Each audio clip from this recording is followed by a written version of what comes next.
Welcome to the True Alien Podcast. I'm Adrian Smith, ready to jump into another paranormal probe. And I'm Julia Jones, here to help sort through fact, fiction, and everything in between.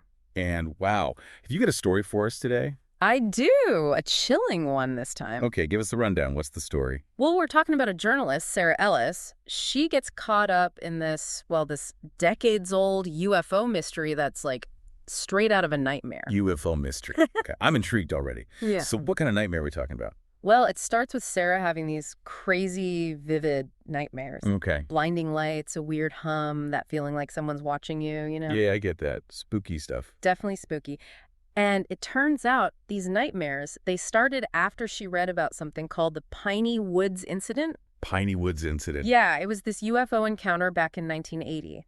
But it wasn't your typical close encounter, let me tell you. This one left some people seriously messed up. Seriously messed up how? Well, we're not just talking bumps and bruises here. They had radiation burns, long-term health issues, things that doctors just couldn't explain. Whoa, okay, so like real physical damage. Real, unexplained physical damage. The kind that sticks with you. And now this Sarah, our journalist, she's having nightmares. Exactly. And get this, she finds a connection between herself and the victims of the Piney Woods incident. A connection? What do you mean? It's like their trauma, their experience somehow reached out and touched her across time. Okay, now that is seriously creepy. Right. It makes you wonder about how shared experiences, even traumatic ones, might connect us in ways we don't fully understand. You said Sarah's a journalist, right? Mm-hmm. So naturally she starts digging into this Piney Woods incident. She does, and she tracks down a key figure in all of this, a Dr. Nathaniel Gray. It was Dr. Gray. He was a physicist involved in a super-secret government project called Project Lodestone. Project Lodestone, huh? Yeah. What was that all about? This was no ordinary science experiment. They were studying anomalies, strange events, things that will push the boundaries of what we know about physics. So, like, the fringe stuff. The really fringe stuff, the things most scientists wouldn't even touch. And this Dr. Gray, he was involved in all that. He was deep in it. And he reveals something pretty shocking to Sarah. Lay it on me. The Piney Woods Incident. It wasn't just some random UFO encounter. It was a direct result of their research. You're saying they caused it? They were messing with things they didn't understand, and they accidentally unleashed something. Something.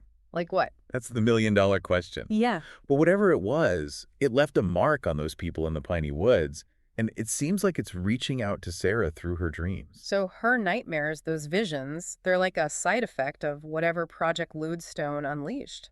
It's possible. It's like an imprint of that energy, of that event on her mind. Which means? Which means that force, whatever it is, might still be out there, still active.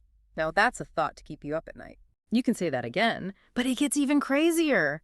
Sarah and Dr. Gray, they get ambushed. Ambushed? By who? Government agents. It's like something out of a spy thriller. Okay, now we're talking conspiracy theories. What are government agents doing in all of this? Well, it means they know something, right? Something they want to keep buried, even after all these years. So, cover-up, secret projects, strange encounters.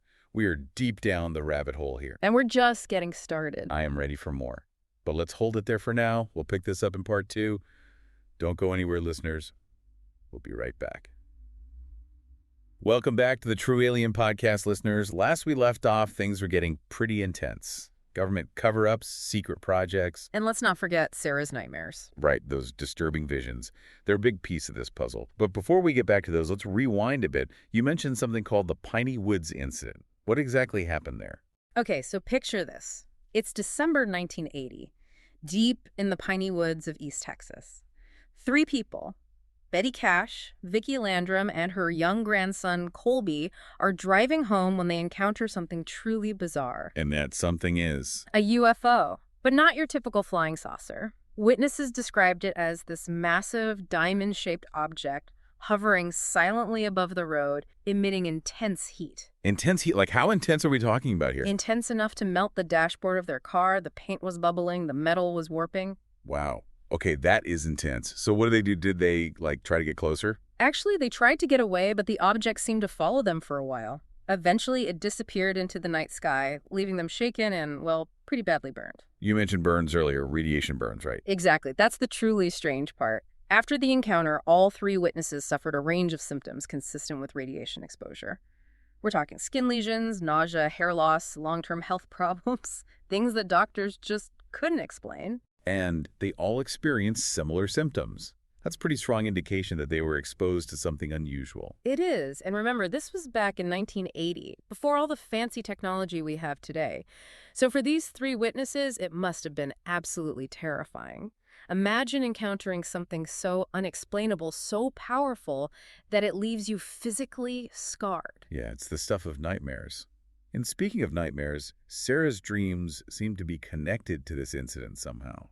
Do we know anything more about that connection? Well, it's not entirely clear, but her dreams are filled with the same imagery, the same feelings of intense heat, blinding light, that feeling of being watched. It's like she's tapping into the trauma, the fear that those witnesses experienced. Exactly. And remember, Sarah started having these nightmares after reading about the Piney Woods incident. It's almost like the story itself acted as a trigger, unlocking something buried deep within her subconscious. So is it possible that the Piney Woods incident wasn't just a random UFO sighting?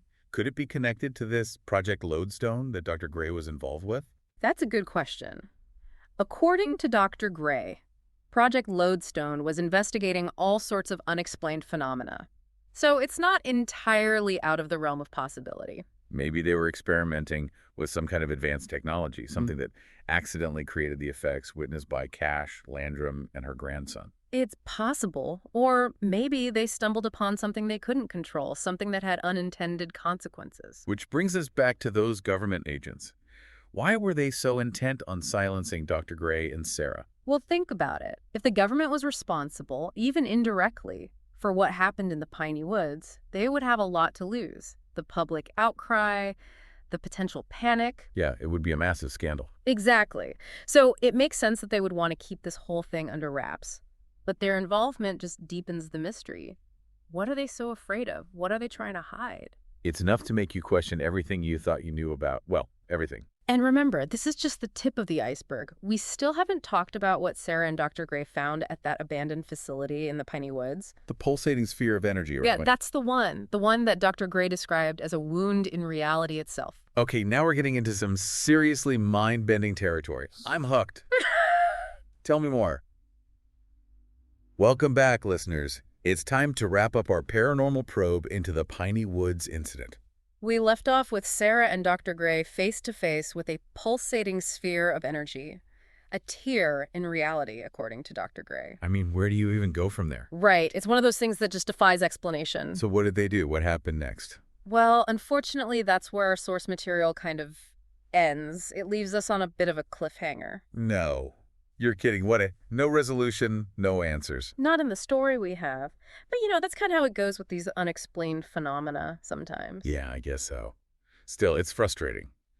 We've come this far down the rabbit hole, we don't get to see what's at the bottom. I know, right? But even without all the answers, I think this story is still pretty thought-provoking. Absolutely. It raises some big questions about, well, reality.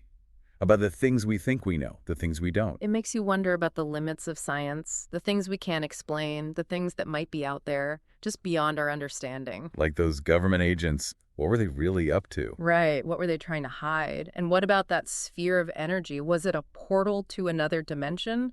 Some kind of alien technology? We may never know. Maybe not. But you know what? I think that's part of the allure of these mysteries.